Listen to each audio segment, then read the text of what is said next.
এই ভিডিওতে ত্রিপুরার বেঙ্গলি মিডিয়ামের ক্লাস 9 এর ম্যাথমেটিক্স হাফ ইয়ারলি এক্সামিনেশন।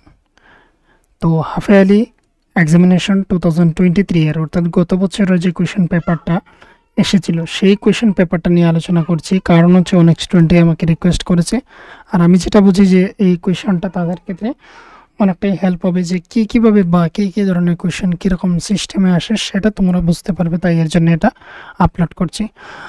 তো প্রথমে দেখো এখানে টোটাল প্রিন্টেড পেজ তোমাদের এই কোয়েশ্চেন পেপারের মধ্যে রয়েছে 7টা, আর এটা হচ্ছে সেট এ এবং বি থাকে, এটা তোমরা সবই জানো। আর ফুল মার্কস হচ্ছে 80 মার্কের মধ্যে, সময় হচ্ছে 3 ঘন্টা, সাবজেক্ট হচ্ছে ম্যাথমেটিক্স ক্লাস 9। সাধারণ নিয়মাবলী এখানে দেওয়া রয়েছে, দেখে নাও।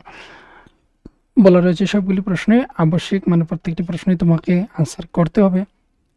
প্রশ্নপত্রে মোট 38টি প্রশ্ন আছে, যেখানে হচ্ছে 5টি বিভাগ রয়েছে, ক, খ, গ, ঘ, উম তে বিভক্ত রয়েছে। প্রথমে ক বিভাগের মধ্যে রয়েছে 20টি প্রশ্ন, যার প্রতিটির মান হচ্ছে 1 করে। তারপর খতে রয়েছে 5টি প্রশ্ন আছে, যার প্রতিটির মান 2 করে। আর গতে রয়েছে 4টি প্রশ্ন, যার প্রতিটির মান 3 করে।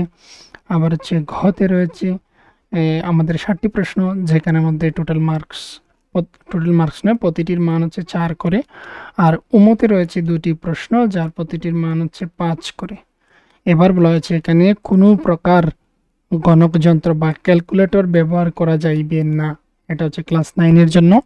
এটা খুবই তোমাদের মনে রাখতে হবে যে এখানের মধ্যে তোমরা ক্যালকুলেটর ইউজ করতে পারবে না। কিন্তু যখন সময় হচ্ছে মাধ্যমিকের ক্ষেত্রে তাদের অ্যাডমিটার পেছন দিকে লেখা থাকে যে সিম্পল ক্যালকুলেটর, যেগুলো হচ্ছে আমরা কাপড়ের দোকান বা হচ্ছে কখনো ভুসিমাল দোকানের মধ্যে, গ্রসারি দোকানের মধ্যে আমরা কিন্তু দেখতে পাই যে সিম্পল ক্যালকুলেটর সেগুলি কিন্তু তোমরা ইউজ করতে পারবে।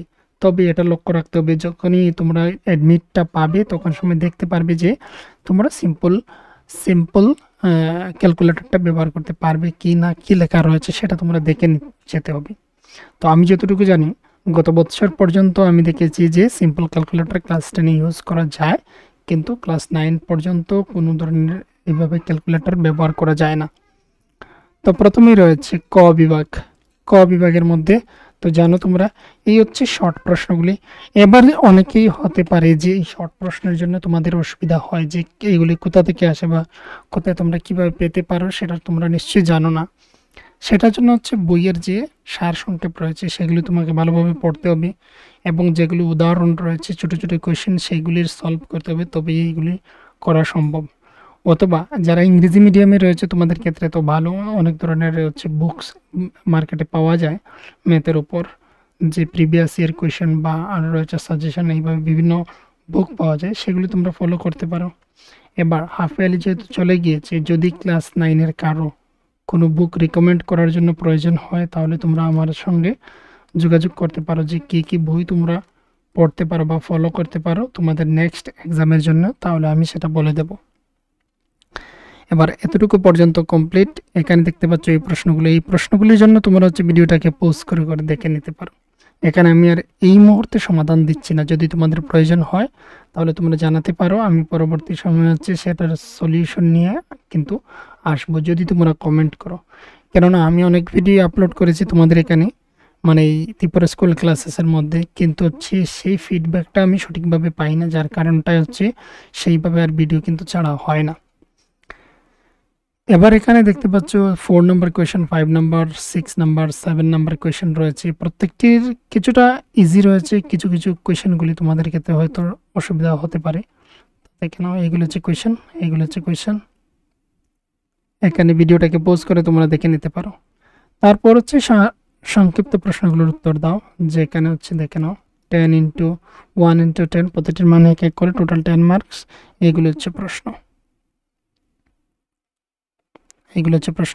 এখানে যেগুলি এখানে পেনের মাধ্যমে লেখা রয়েছে সেগুলোকে তোমরা অ্যাভয়েড করো। এগুলো হচ্ছে যে স্টুডেন্ট গত বছরে দিয়েছিল সেইভাবে কোয়েশ্চেন পেপারের মধ্যে লিখে ফেলেছিল। আর আরও একটা কথা হচ্ছে, কোনো ধরনের হচ্ছে এক্সামে বসে কখনো হচ্ছে কোয়েশ্চেন পেপারের মধ্যে এইভাবে কিন্তু লেখা যাবে না, এটা কিন্তু মান্য নয়, এটা প্রশ্নপত্রের মধ্যে এইভাবে লেখা যায় না। এগুলো হচ্ছে পরবর্তী প্রশ্ন খ বিভাগের ক্ষেত্রে। এগুলো হচ্ছে গ বিভাগের প্রশ্ন।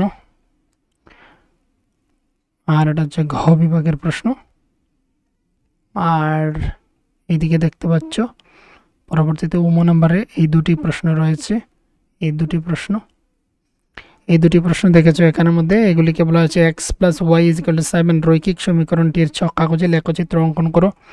আর এখানে রয়েছে একটি উদ্যান চতুর্ভুজ ABCD আকার রয়েছে, যার সি কোণ 90 ডিগ্রি, AB 9, BC হচ্ছে 12 মিটার, CD হচ্ছে 5 মিটার, AD হচ্ছে 8 মিটার। চতুর্ভুজটি কতটুকু জায়গা জুড়ে আছে সেটা বের করার জন্য। তারপর রয়েছে এখানে একটি প্রশ্ন দেখে না, ABC একটি ত্রিভুজ যার হচ্ছে AC এবং AB বাহুর উপর উচ্চতায় দ্বয় যথাক্রমে BE এবং CF। প্রমাণ করো যে ত্রিভুজ ABE সর্বসম ত্রিভুজ ACF। আর বি নাম্বার হচ্ছে AB = AC। এইগুলি প্রমাণ করার জন্য এটার থেকে। তারপর রয়েছে এখানের মধ্যে দেখে নাও প্রদত্ত চিত্র থেকে এখানে B C D E G H M L বিন্দুর স্থানাঙ্ক নির্ণয় করার জন্য এইগুলি এই চিত্র থেকে। তারপর হচ্ছে এই একটি এসেছে ত্রিভুজের ক্ষেত্রফল নির্ণয় করার জন্য অনুপাত রয়েছে 3:5:7 এবং পরিসীমা রয়েছে 300 সেমি। এইগুলি এদিকে হচ্ছে 33 নম্বর রয়েছে XYZ বলে একটি, যেখানে হচ্ছে OZY এবং হচ্ছে YOZ মান নির্ণয় করো। এইগুলি এবার হচ্ছে তোমাদের এটার যদি সমাধানের প্রয়োজন হয় তোমরা কিন্তু খুব শীঘ্রই তোমরা কমেন্ট বক্সে লিখে আমাকে জানাও, আমি এগুলির সমাধান নিয়ে আসার চেষ্টা করব।